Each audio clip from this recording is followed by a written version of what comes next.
More than 60 years ago, ordinary citizens from all walks of life met the challenge of an epic world-changing event head-on to galvanize a legacy that lives on to this day. Join us as we span the time frame of the Second World War. Visit with these extraordinary men and women who have sacrificed and dedicated themselves to a calling that was undeniable.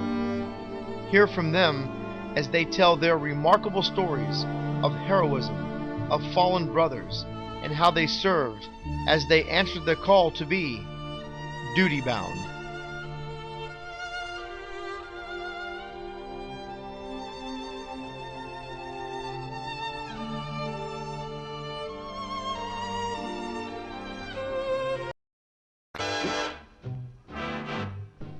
Today on Duty Bound, we have a World War II submarine veteran that served in the Pacific on the USS Drum SS-228.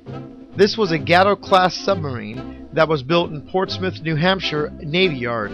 It was commissioned in November of 1941. The USS Drum went on 13 war patrols throughout the Pacific Seas, enduring many enemy attacks, some of the worst of which were being depth-charged on several occasions.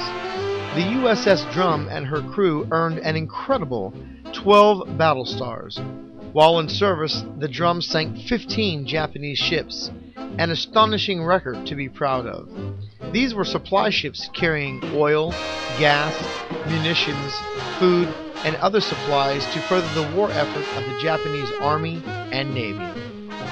We are honored to have this opportunity to spend some time with Mr. Bob White, a veteran of the USS Drum and a 30-year veteran of the United States Navy, serving in World War II, Korea, and Vietnam. While on the USS Drum for his service, Mr. White was awarded the Silver Star, among other awards he wishes to downplay. As most veterans of that era, Mr. White is a humble man who was drawn to serve his country, an undeniable call to be duty-bound. Mr. White, how are you doing today? Doing fine. And so, when were you in the Navy, sir? When was I in the Navy? From December the 10th of 1941 until February the 2nd of 72. So you joined right after Pearl Harbor? Right. Not after Pearl Harbor. When Pearl Harbor was attacked, I was a cab driver in Philadelphia. And I used to share an apartment with another driver. He'd be day shift, I had the night shift. So he come in, woke me up this one day. He says, "Hey, we're at war with Japan." I says, "That's too bad." I says, "How come?" He says, "They attacked Pearl Harbor." I said, "Well, where's Pearl Harbor?" I didn't even know where Pearl Harbor was. So he says, "Let's go down and sign up for the Navy." So we went down to the customs house. This is on a Sunday. And we got in line for 3 straight days before we could get into the customs house in Philadelphia to sign up. That's how many people were volunteered because they were at war. I'd signed up on a Wednesday, and on the following Saturday I was going to boot camp in Newport, Rhode Island. I finished 10 days of boot camp, which normally boot camp would be about 3 months. When the war started, we did it in 10 days. Then I went on to submarine school. After submarine school, I went back out to the Pacific into Pearl Harbor and finally got aboard the Drum. So now, when you went to submarine school, is this something that you knew you wanted to do, or is this something that you were assigned? No, everything in submarine service is voluntary. I volunteered for submarines, and they run various tests on you through the diving tank and so forth to see that you're not claustrophobic or so forth. And as long as you pass those tests and you pass the school tests, you go off to a submarine then. And after reporting aboard the Drum, I stayed on there for 3 full years. I had 5 different commanding officers while I was on there. And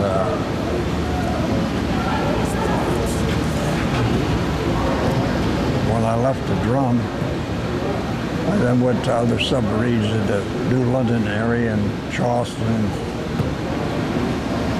Key West, Florida. was a real interesting career I had, I think. Now, as far as the drum is concerned, obviously we're here at the USS Alabama Memorial Battleship Park here in Mobile, Alabama, and the drum is dry docked, if you will, here as a memorial museum, so to speak, piece for everyone to come and see. And today is a memorial service or a reunion that you guys are having. Right. So, how many years have you been coming to this reunion? Well, since I think 71 or 72. I maybe missed 3 or 4 of them through all that time. Now, whenever you came up as far as being in the Navy, you wanted to join the Navy, and then you went to boot camp, and then of course you were volunteered to be a submariner. Yeah. Where did you meet to get onto the drum at? Where did you pick up the drum as far as the station? Picked up the drum at Pearl Harbor. So you went from your boot camp or training for a submariner, then they shipped you out to Pearl Harbor. To submarine school, and then after submarine school, I was shipped out to cross country and rode a ship out to Pearl Harbor, and then picked up the drum there. And where did you go to submarine school at? New London, Connecticut. And how long was that? Oh, that was about, my budget was about 3.5 months. And then what was your, we call it today an MOS, what was your duties in terms of what you were trained to do as far as a submarine? I was trained to be in the engineering force, which was the motor back rate at the time, motor machinist mate. I was striking for up until I made fireman 3rd, 2nd, and 1st, and then 2nd class petty officer. When I left the drum after 3 years, I was 1st class petty officer, and I guess about 5 or 6 months after that, I advanced to chief. And a few years after I made chief, they changed the rate from motor machinist rate to engineman rate. And now they've changed the engineman rate into machinist rate. So. Now, when you picked up the drum in Pearl Harbor, where did you guys, what was your assignment? Where did you go there? Well, I can't remember just where each one of the trips went. If I had my book here, I could tell you. But I've got a book more or less keep the history of what's going on. And I got every run that was made with all the personnel assigned to the ship at the time, and where we left from and where we went into. But we made 2 or 3 runs out of Pearl Harbor. We made some out of Brisbane, Australia. And we made 3 or 4 out of some of the islands, like Majuro Island or Guam. So when you went to Pearl Harbor, it was still a pretty rough condition, I would say. Oh yes, it was, at that time when I first went out there, they still had an oil slick. You think an oil slick you got here in Mobile now was nothing. There was nothing but thick tar the entire harbor. It was discouraging. And how long were you in Pearl Harbor before you actually deployed for deployment? Well, we was in there about a month before I got out to really go to sea with the drum. But they have a period of working to see. In submarines at the time, they were short of personnel to begin with, but after about the first year or so, they would rotate 1/3 of the crew, take 1/3 of the crew off after a patrol. So they had a nucleus to send back for the new construction submarines that were being built.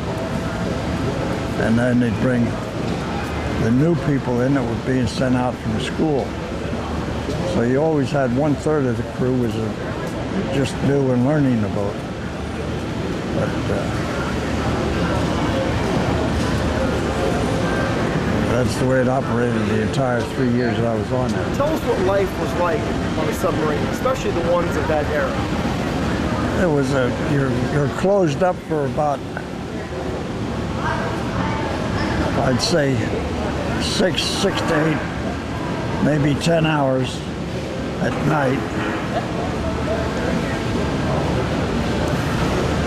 When you surfaced, You charge the batteries right away because that's what you have to depend on when you're submerged. It's all electric propulsion.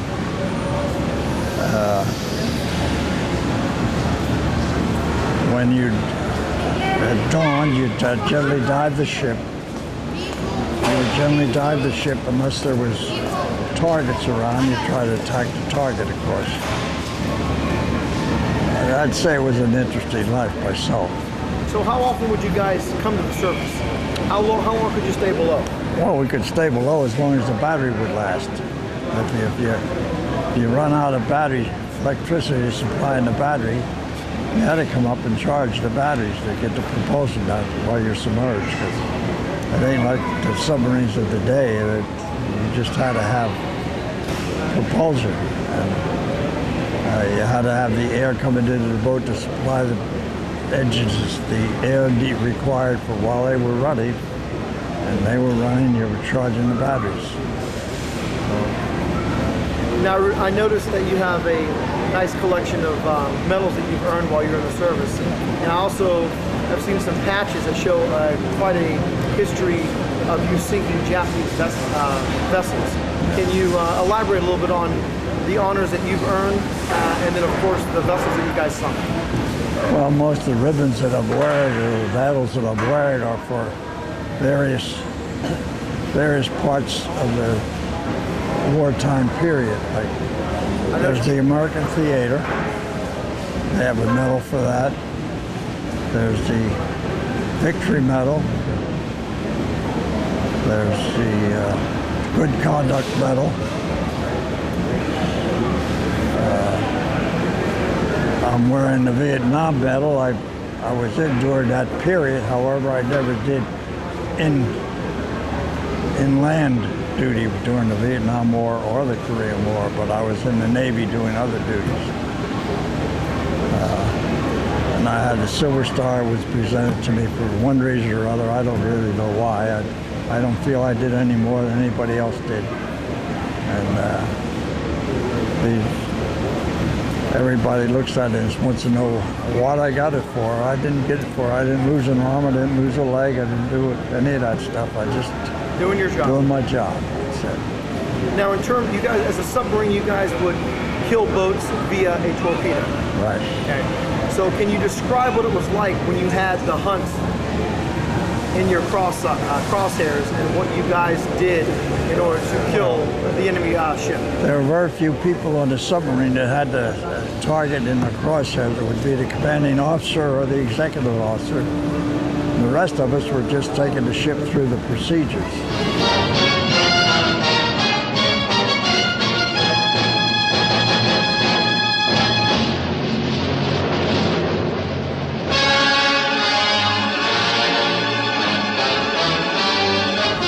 As I say, the only ones would see the targets would be the commanding officer or the executive officer if they were on the periscope. When you were attacking somebody, you were normally submerged most of the time.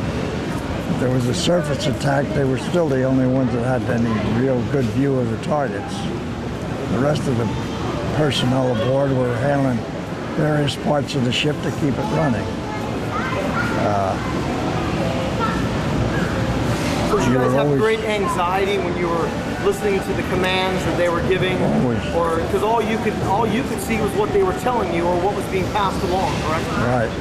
That's the word you got from the bridge is all you would know about it all, but of course you were hoping you would get to sink the ship and so forth.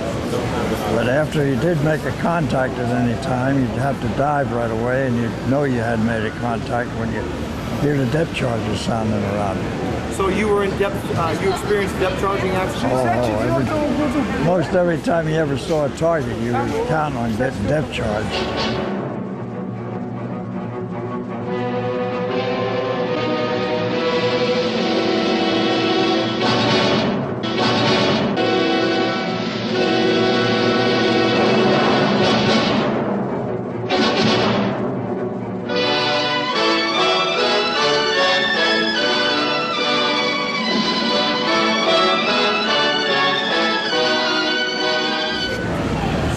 Would you go ahead and explain to us some of the depth charges that you experienced then? What was that like? They're rather shaky up occasionally. It could really rock the ship, but on one occasion, I think on our 8th patrol, we had the conning tower was damaged, and as a result of the depth charger we had there, we had cracks appear and leaks into the conning tower. We had to secure that, finish a patrol without the use of the conning tower, and then eventually we had to come back to the States and get a whole new conning tower. But the damage was that great. And how many times did you experience that, being depth charged? Oh, every time you went at the battle station, kind of getting depth charged. Wow, so you've experienced it many times. Oh yeah. And it's different. Sometimes you wind up with maybe getting only 8 or 9 of them, and other times you get as much as 20 or 30 of them. That's incredible to think that the ship could withstand such shock. Because it was the shock that would do the damage. Unless one got close enough to get you as you're blowing up. But the shock is what rocked the ship around. Yeah. You would hear a ping first, and it would be like a gun going off, and that was igniting the charge for the depth charge. And then when it just reached a little bit further down where it was set for depth, it would explode, and that would really send a big shock. Survive those, because I mean that could certainly kill a ship itself. Yeah. No doubt about that. It did kill some of them. So, and you guys were back to the hunt again. So if you had a ship in your crosshairs, the commander would tell you, the captain of the boat would tell you that you guys had sunk the ship. What was it like on the ship? Was it elation? Well, everybody would be happy. That's what we were out there for. So that's accomplishing your job. That was good. But sometimes you missed them because the first 2 or 3 years of the war, they were having a lot of trouble with the torpedoes that we got because they were set. Actually, the idea was to set a torpedo to go under the ship, and it would be attracted to the keel of the ship and explode, and that would crack the keel of the ship and sink the ship possibly. Well, many of them, when they set them to go under the ship, they'd wind up, some of them would be hitting the ship and wouldn't even go off. Some of them would hit at an angle, they wouldn't do nothing, and then they experimented with this for 2 years in Pearl Harbor and everything else. And finally, the ordnance people wouldn't admit that they had made the big mistake. But the people in Pearl Harbor themselves, the submarine personnel, with the various tests they made, found what was wrong with the torpedoes. And it was much easier after that because you could count on sinking the ship. And did you ever find out yourself what was wrong with torpedoes? Yeah, they found it was the angle that they hit the ship and the fact that they couldn't count on a magnetic exploder on it. So that was the detonating device, so to speak, Right. the magnetic part of it there at that point? Yeah. So you guys would go out, do your job, shoot something potentially, and then fail because the torpedo went out. Right. That's got to be a disheartening feeling there. It is. It's very disheartening. But the ordnance department wouldn't listen to me about it. Torpedoes and all were handled and manufactured up around Newport, Rhode Island, and those people in there said they could never make a mistake. But that's about it. That's wasn't much to anything else in the war. So in your travels, you were traveling through the Pacific, the Atlantic. Where were you at most? All the Pacific I did during the war. Various islands out there, Guam, Kwajalein, Submarine. Turk. Where's that? That's right, everything's forward where it says submarine. And I didn't. Brisbane, Australia. I was fortunate in the fact that while I go into Brisbane, I could take a train into Sydney, and I had an aunt that was living down in Sydney at the time, so I'd visit them. Between each patrol, you get 2 weeks, either in a rest camp or to do what you want to do in 2 weeks. And I'd take that 2 weeks and go visit with my aunt. Well, that's very interesting that you would have family overseas. Yeah. In such a long distance and be able to see them during this time of such tumultuous time in the world's history, let alone our country's history. Yeah. So where were you when you found out that the Japanese finally surrendered? Oh, by then I was back here in the States. I think even at the time they surrendered, I think I was when the war was when I come back during the war, having been out of the States for 3 years, they want to get you acclimated to how the people in the States live, so they wanted to give some easy type duty, and they send most of us like to a school and so forth. So they sent me to the Fairbanks Morse factory in Beloit, Wisconsin for about 6 weeks indoctrination to be another good civilian. But I couldn't understand why they did that, because the Drum had the Fairbanks Morse engine on it. I had operated for 3 years. And after I come back at 2 different times, I was on 10 submarine tenders that had General Motor type engine. And they sent me to Cleveland for the General Motor engine. That would have been much better for me, but that's the way the Navy runs. So now, what would be your fondest memory of your time while in the service? They're all good memories, all good shipmates. We worked together. We had our problems all together and shared them. And you can see just by, of course, now we've only got, what, 6 or 7 of us here now from the boat. But many years ago, we'd had as many as 20 and 30 coming to these reunions. They stick together. I don't know if you ever get familiar with the submarine veterans in this area, like the Mobile base and so forth. If you ever get a chance to go to any of their meetings or anything, you'll see how well they get along together. And they're all from all different ships, but they're still submarine people. And that's a close-knit outfit. And what would you say your saddest memory was while in the service? During the war, the sad part would be when you missed a ship or the torpedoes hit something that didn't explode. But since the war, the saddest part is losing shipmates. And if I could ask, sir, how old are you? 92 right now. I'll be 93 in September. God bless you. God bless you. I hope I did some good for you, but I don't know what. You did fine, sir. I want to thank you very much. Okay, thank you. As you can see, Mr. White is a wonderful example of the caliber of men joining the war cause. Men and women like him dedicated themselves to what needed to be done for victory over the Axis powers. At the end of our interview, Mr. White told me, "Come and see me again next year at the reunion." My answer was simple: yes, sir. As always, we want to thank all the men and women who have served our country. We especially want to thank Mr. White and the other crew members, those 6 who made this reunion, and those on eternal patrol already. For Duty Bound, this is Juan Rivera, and until next time, Semper Fi. Pennsylvania 6, 5,000.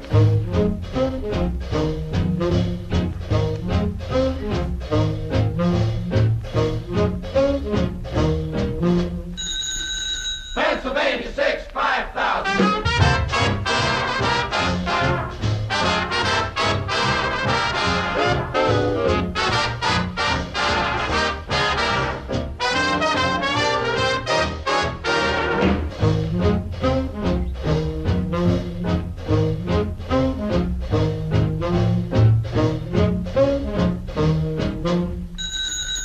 Pennsylvania 6.